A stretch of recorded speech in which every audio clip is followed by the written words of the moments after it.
Welcome to Left Back in the Changing Room. Way! Hello listeners, we are back. It's Game Week 8 that we'll be looking ahead to. Thank you so much for joining. It's Jimmy Ferguson here and I am joined by a fantastic group of people. We've got a new addition. We've got Neil Van Dijk this week. Neil Van Dijk! NVD, he's part of our league and he's joined us. He's been away for the last 2 months. Good to have you back. Say hello, Neil. Pleasure. Long time listener. First time joiner. Absolutely loving it. Can't wait to share some tips. What did you learn from your transatlantic scouting mission? Not to put any Manchester United players for the team. Oh, it starts already. Didn't even lose this week. And anyway, guys, to round it out, I've also got Sean, the John McGinn fanboy. Woo! And your main man, Mr. Ricky Pellegrini. Irons. And stay with us today this week because part 2, Captain Russ will be in. He's just parking the ship in the harbour. Docking the ship. He's docking it. Guys, fantastic show today. We're obviously going to recap the games from last week. We got a blinding rambling that's coming from the dugout. A Rambolini from the dugout question. And then obviously we'll look ahead at the games next week and we will talk about captain choices. But first of all, Jimmy, what happened today at United? At Old Trafford, Arsenal, big challenge. In my eyes, you seem to have failed again. Real-time stat is that today's game, Manchester United versus Arsenal, the season today, this game was the longest without a shot on goal out of all the Premier League matches. That's pretty terrible. So Scott McTominay's goal went in, about 45 minutes? Yeah. Blinding hit though. What a goal. No shot, no attempt Ronaldo until then.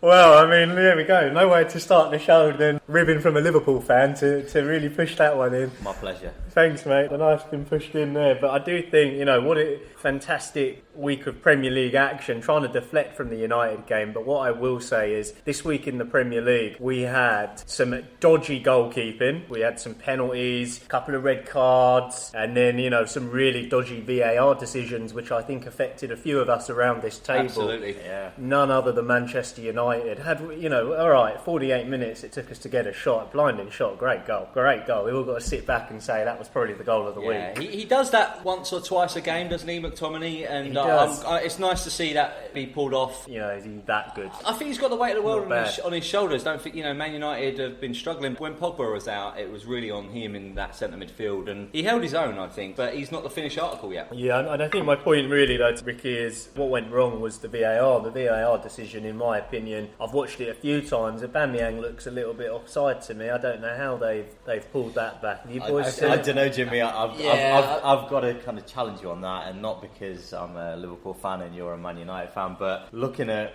Aubameyang's position, right in line is the linesman. Yep. He's clearly not looking at the ball, but essentially you've got a Manchester United player playing him onside, and I think, VAR actually, rightly so, has come to the rescue. I don't know, Neil Van Dijk, what you're missing there is Aubameyang's ear. He's got a really big ear, mate, and it was kind of just protruding and putting him off. Is that the right body part you're talking about? Definitely his ear, mate. Oh, Jimmy, lad, you're clutching at straws there, but, Of course I am. To be fair, though, a lot of contentious decisions. But he comes to Arsenal's rescue again, doesn't he? He does.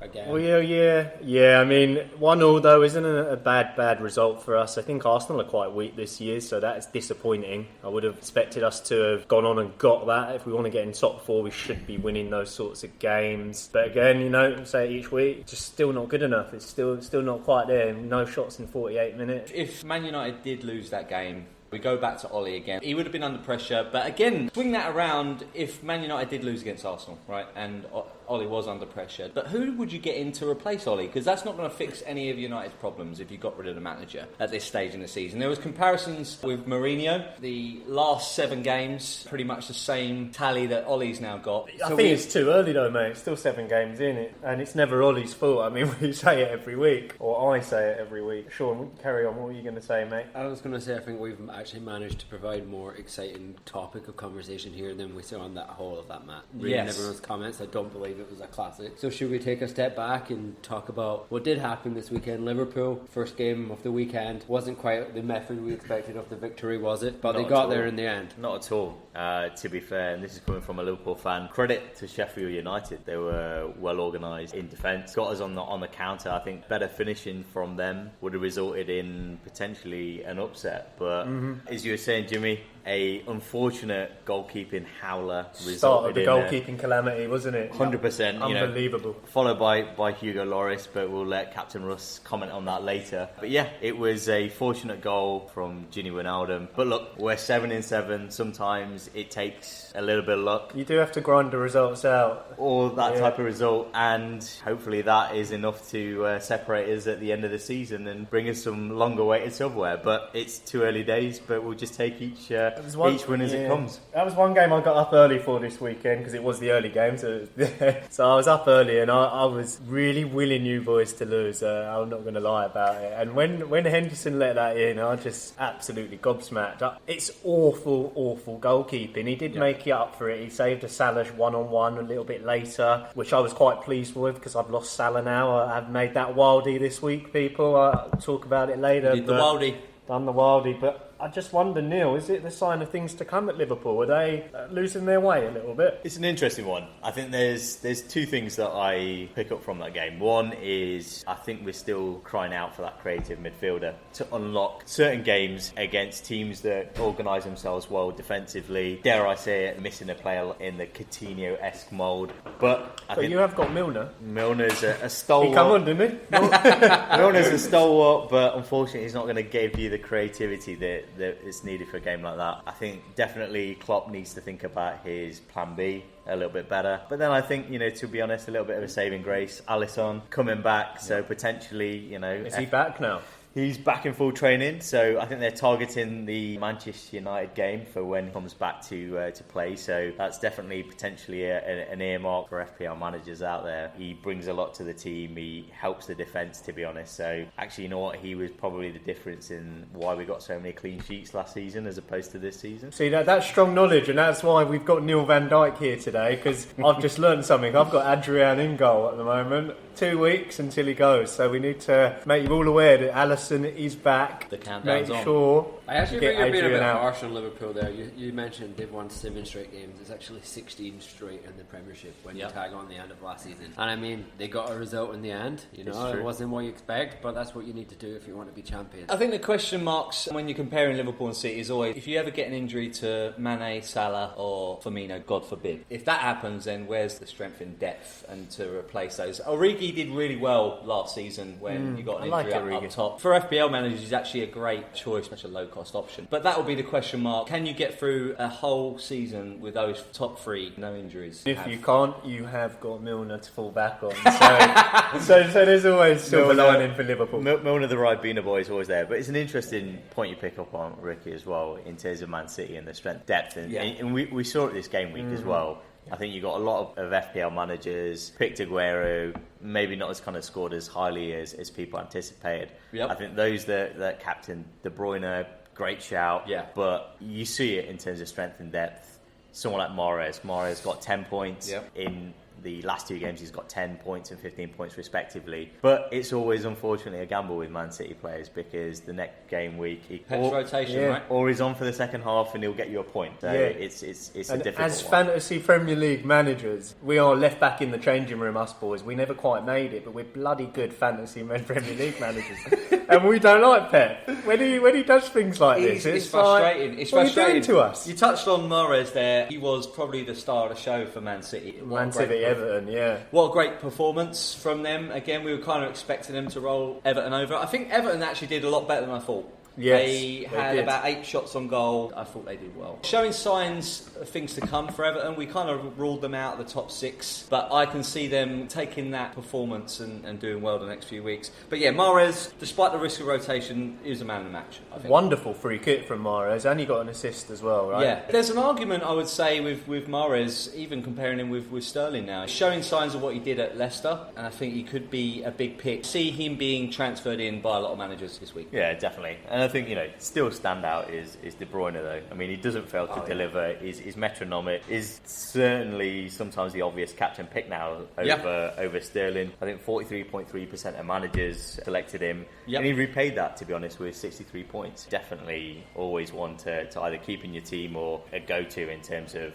your captain. It's almost like the Sterlings and the Salahs of this world have let us down the last few weeks. We're now looking to other options for our captains week in, week out. Would you say De Bruyne is potentially one of those replacing Salah and Sterling as your go-to picks? I'd say that's a safe bet. To be honest, as a diehard Liverpool fan and I pick Salah probably based on loyalty. I think now, to be honest, I need to question him, A, in my team, or B, whether he's the captain pick. I think to answer your question though, boys, I do agree with what you're saying about De Bruyne. He's actually doing it week in, week out at the moment, so it makes him a consistent captain and a good choice for captain. Sterling, I'd still consider being captain. You called it last week, don't get rid of him. He did so well last year. I really don't think the boy can shoot. I still don't think he can shoot. Do you see his goal? His goal, he was so lucky to get that. Sometimes you need a bit of luck. Yeah. It's true, there's a few people that seem to get lucky. But when De Bruyne out for his short rotation, will his time come, or do you think he's solid enough to keep on playing? Good question. We're on a week of Champions League games, don't forget, He did get rotated out 2 weeks ago, didn't he, De Bruyne? That's right, yeah. We're looking very closely at the lineup of the Champions League game, because that normally tells you a lot of who's going to start. Let's say Aguero's rested for the Champions League game, then we know he's going to probably start. I mean, Aguero not playing this week was an absolute... was a killer. He's your killer, captain, wasn't yeah, unbelievable. Completely was destroyed he my your captain team as well, by John? now. He was my Fanboy? captain, yeah, as well. So a bit disappointed when you see him on the bench. He still comes on. At least when he came on, he did do something and got an assist. So it's not a complete.